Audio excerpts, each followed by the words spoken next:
what the fuck? I'm in a car alone surrounded by 13 men that I don't know and they don't speak English. And suddenly a man just came into my hotel room unannounced. Hello everyone and welcome back to my channel. If you're new here, I'm Win. I'm a solo mom sharing my raw experiences of growing and healing while full-time traveling and raising a little one. So if you want to hear more about these topics through the lens of mindfulness and spirituality, hit that subscribe button. In today's video, I'm going to be sharing about my experiences in India as a solo female and solo mom traveler who spent 3 months there, traveling through 4 different cities in 4 different states.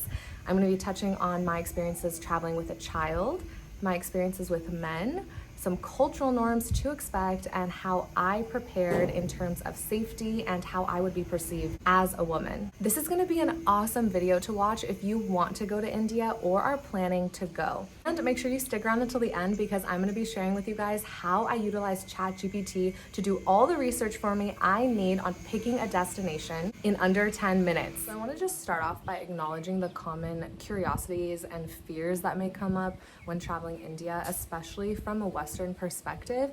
I also think talking about it might allow you to identify and understand where you may have certain biases and where your starting point is when you are planning a trip like this. From the Western perspective, my view of India was that it was really not a safe place for women, especially solo female travelers. I had this idea that women were not respected, they were not protected by the Indian government when it came to violent crime. My general belief, honestly, which I didn't even see a lot of these beliefs until I actually arrived, but that it was a place where people were very sexist and that men believed that they owned women. Women had to dress a certain way, they had to cover themselves modestly, they had to essentially submit to their husbands and just submit to any male figures, whether that be their father, their brother, their uncle. Essentially, men got to have the say and women did not. That was my understanding of the culture there and the treatment of women there. Of course, this is also based on the media that I've consumed and what I've just seen in the news and what has been made more popular in international news when it comes to India. So when I got to India, I really wasn't sure what to expect and if people were going to treat me differently. Walking into this, I also wondered if I would be an easy target for crime and manipulation because I'm a single mom and because I'm more likely to be distracted. I was also afraid of anyone being romantically interested in me because I just felt like I couldn't trust anyone. Like, they might seem nice on the outside, but if they're secretly really controlling and aggressive on the inside or have these huge deep-seated cultural values that like they may not even be able to verbalize when we're talking to each other about what our values are. So with all that being said, I just want to cut right to the chase and say going to India as a solo female and solo mom was the single most expansive thing that I could have done for myself. And that is so contrary to what people would think going to India as a solo female, at least from the Western perspective. I was absolutely shocked and stunned by how welcomed and safe I felt immediately landing in the New Delhi airport. And like I said earlier, there were biases that came up that I wasn't even aware that I had until I actually got there. Like, for example, I didn't even realize that I was holding on to this idea that men probably couldn't approach me even about basic things like, hey, your shoe is untied or your backpack is open. And I felt like I couldn't approach men for help, to ask questions, whatever it was. What does that sign say? In case it was seen as promiscuous or attention seeking. And the reason why I'm talking so much about this is because looking back, I really feel like my own stereotypes and my own biases and the propaganda and stories that I had consumed about India and the culture in India, that was more unsafe for me in my experience than India actually was. The men in India are so kind and so helpful and so welcoming, so upfront.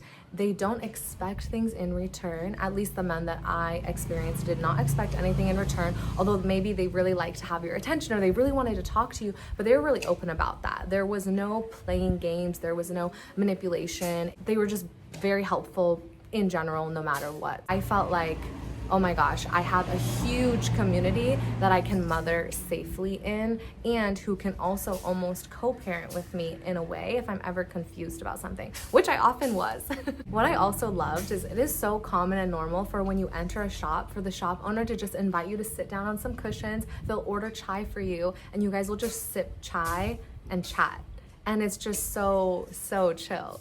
It's like people go out of their way to help you and to serve you. I got so much princess treatment everywhere I went, and I was actually so surprised by this. I feel like this wouldn't have happened if I was traveling with a man, because they would assume that the man was already taking care of me. But the fact that I was alone and I had a child, I feel like it like ignited this thing within the men there where they were like, I must serve her, I must protect her, which was really cool, honestly. And this was so healing for my perspective of the masculine, to know that people do see me, people do want to help me, and they can identify the help that I need without me having to go out of my way to ask for it. And it's not a burden for them at all. I think when you're traveling somewhere that is really family oriented and has high values around community and family, you are more likely to feel safe if you are traveling with a child, because their priorities are different than they might be in a Western country. In India, they truly see children as extensions of God, and to be able to touch the hand of a child,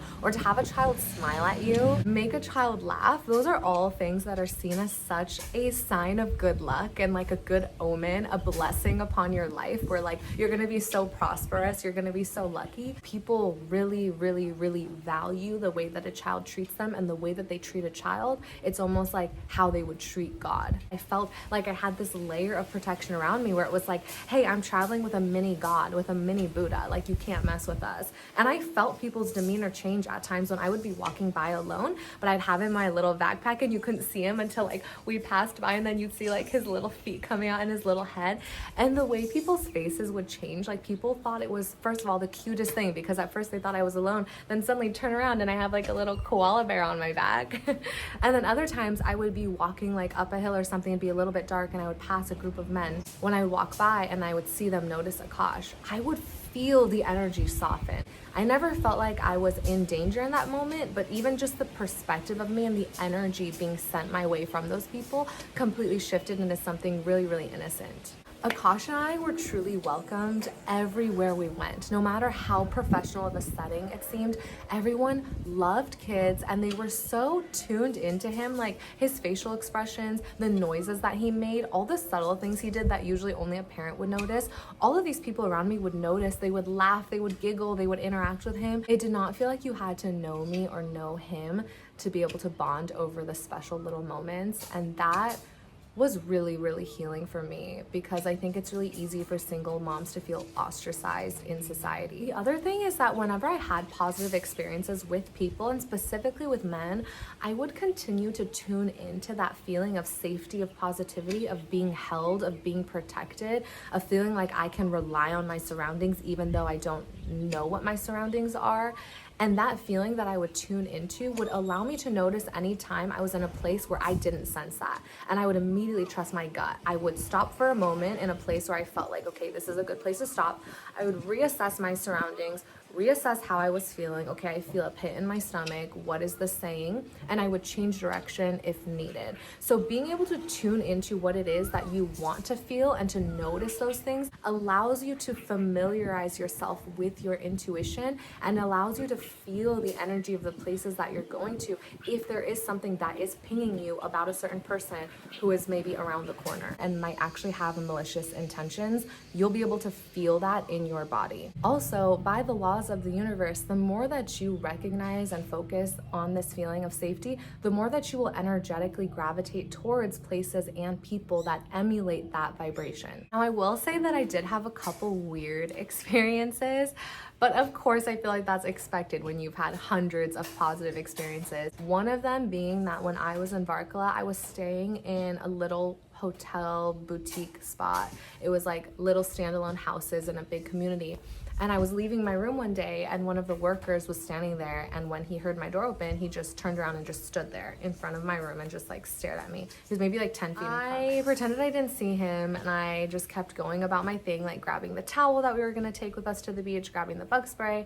I can see out of the corner of my eye that he is still standing there staring at me blatantly. And so I look over at him and I feel awkward, but I smile and I wave at him to acknowledge, hey, I see you there. He immediately freezes up like this. He doesn't smile or wave back, and he shuffles to the side where there's like some greenery there, and he stands behind one of the potted trees like this.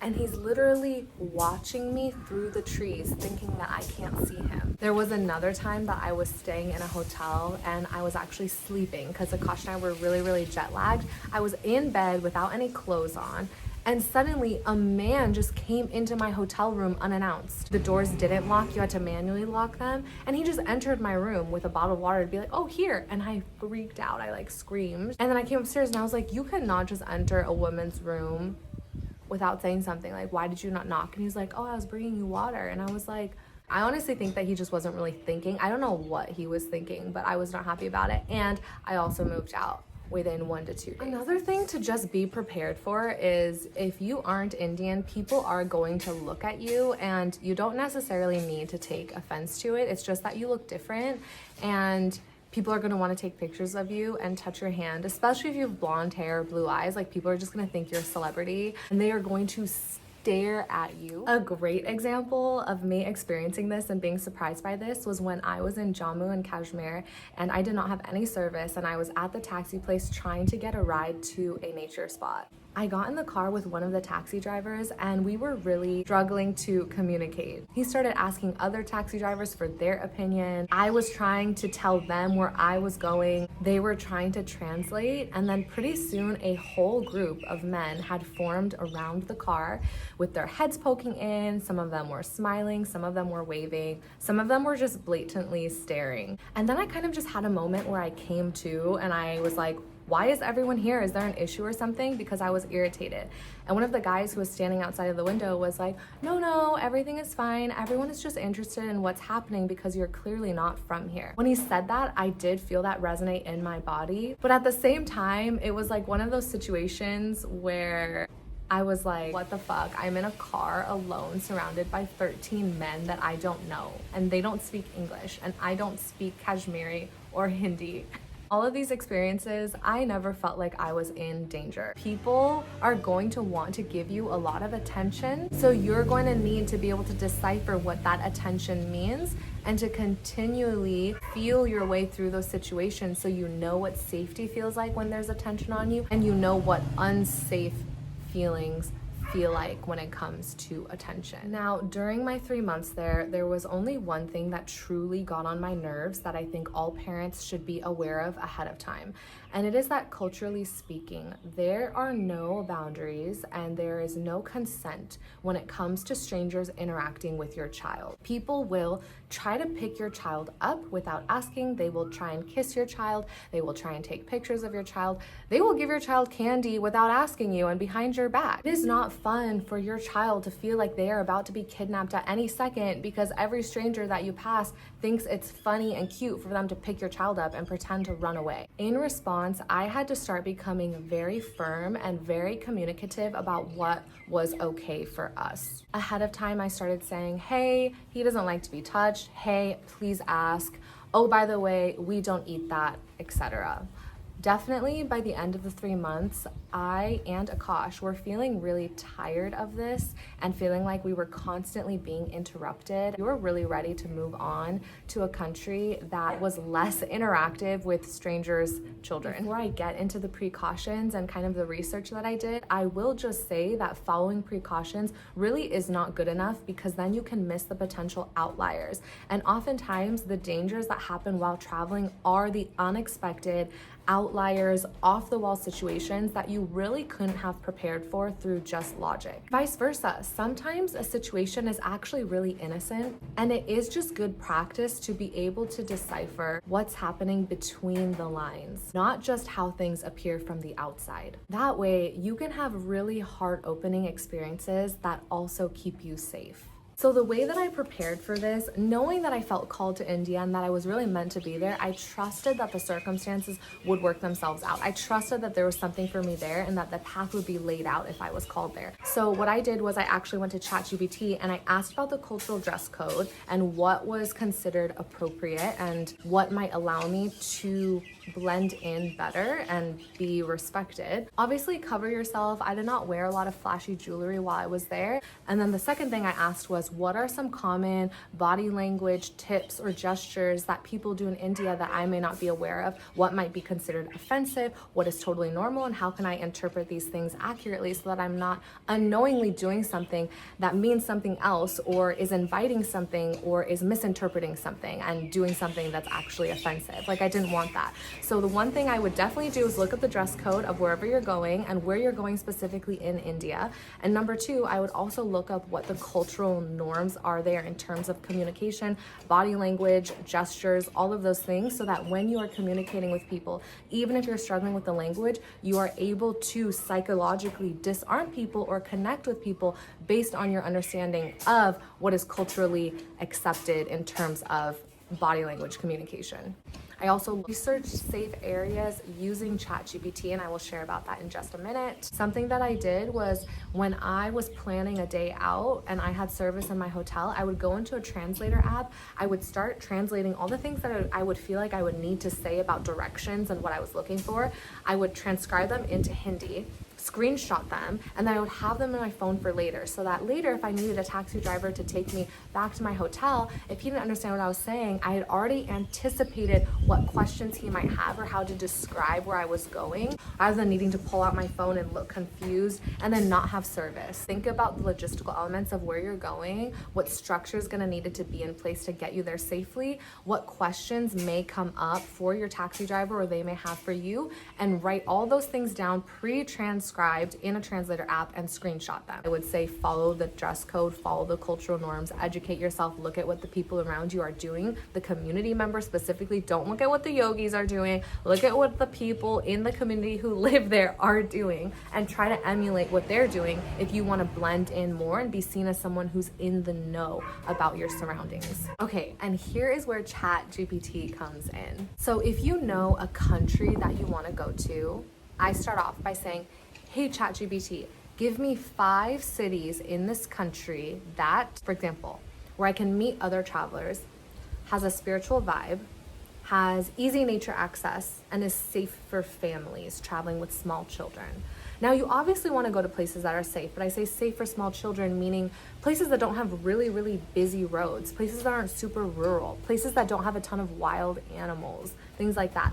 2 other factors to ask about and to consider are, 1, what are the locals' view of foreigners? And specifically, you can say foreigners from your country. So I always ask what the local community's view of American travelers is, because the current political climate can absolutely change that and affect how hostile someone might feel towards you. The second factor is what kinds of crime are prevalent where you want to travel, and look for places that have little to no violent crime. I remember comparing 2 countries that were very similar and trying to pick which one I wanted to go to. And I remember ChatGPT saying that in one of them, the biggest safety risk was actually just getting into a car accident. The other country, ChatGPT said, while violent crime was not super common, it gave me a lot more precautions to follow. So that immediately pinged me that if I'm comparing 2 similar countries, I'm going to pick the one that for sure violent crime is extremely rare and the biggest risk is actually just an accidental car crash. From there, once it gives me the cities, I like to read the little write-up that it does for every city, and I just pick the first one that really calls to me, or the first 2. And immediately what I do is I look at those on a map. I open Google Maps, I find the city, and I start zooming around and looking at the way the city is structured. I look at how much green there is around the city, if there's rivers in the city, if it's near the coast, if there's mountains. I look at all of these things because these are going to change the qualities of a city and what it has to offer. After I've narrowed down the cities, I will compare and make a choice based on these 3 things. 1, what neighborhoods in that city are the safest to explore freely and by foot? But also, which one of those cities has easy and reliable transportation that I can access, so that if me and my child want to explore our surroundings, we can, And if we need emergency services or other amenities, we're not cut off from that. And then the third thing, of course, is nature. How safe is the nature that's being offered there? Because in India, I will say that it was very difficult to find things to do with Akash in the places that I went, because in general, I wouldn't say that in terms of infrastructure, it really is safe. There is a lot of poop on the streets. There's a lot of trash on the streets. The water is not safe to drink. It's very polluted. There's lots and lots of potholes, and there's a lot of traffic. So even though the people there in essence didn't feel unsafe, there was a lot of infrastructure there that didn't necessarily make me feel safe. And even in the river, it's like people would be drinking there, and so there would be glass there. So those are the little things that didn't necessarily feel safe, but that had nothing to do with being a solo female traveler. What I did was, when I went to a new place, I would book a good hotel, a trusted hotel, for the first few days. And when I got there, I would use my time to kind of walk the neighborhoods, ask around, and get a feel for the places that I was interested in during the daytime. And then from there, I was able to book my next week's accommodation and so forth, because the vibe of a place is so different once you actually get there, and you don't know how much you're actually going to like the vibe of it. It might turn out that you are just in this one section where you don't really like the cafes there, and you just want to be across the street where there's better cafes. All right, that pretty much sums up my experiences there. Check your prejudices so you know how you are orienting yourself as you go into your travels. Stay in observation mode so that you can assess situations clearly and without bias. Strive to only have positive attention on you by adhering to the cultural norms and dress code. Utilize ChatGPT, Google Maps, and your own intuition to find other travelers, spiritual community, whatever it is that you're looking for. Download a translator app to minimize confusion. Ask people for help. Use trusted services, and establish strong friendships with the locals. So that could be a taxi driver, hotel manager, whoever actually lives there. And of course, don't go into unknown alleyways alone at night.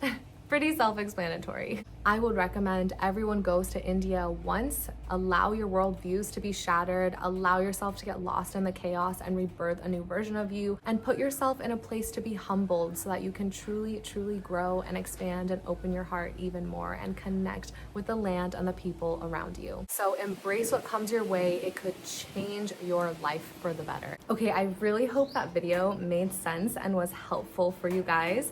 And if you have any questions or want me to elaborate on anything, please let me know. Feel free to leave a comment or send me a message on Instagram. Thanks for being here, and I will see you guys next time.